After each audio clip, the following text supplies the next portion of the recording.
High বন্ধুরা, good night. কি করছো তোমরা?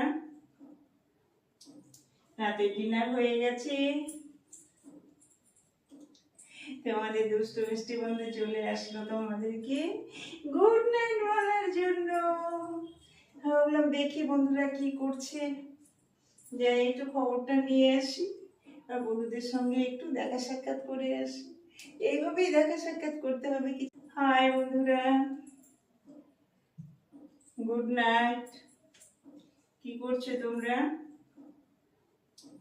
রাতে ডিনার হয়ে গেছে। তোমাদের দুষ্টু মিষ্টি বন্ধু চলে আসলো তোমাদেরকে গুড নাইট বলার জন্য। ভাবলাম দেখি বন্ধুরা কি করছে, যাই একটু খবরটা নিয়ে আসি আর বন্ধুদের সঙ্গে একটু দেখা সাক্ষাৎ করে আসি। এইভাবেই দেখা সাক্ষাৎ করতে হবে কি।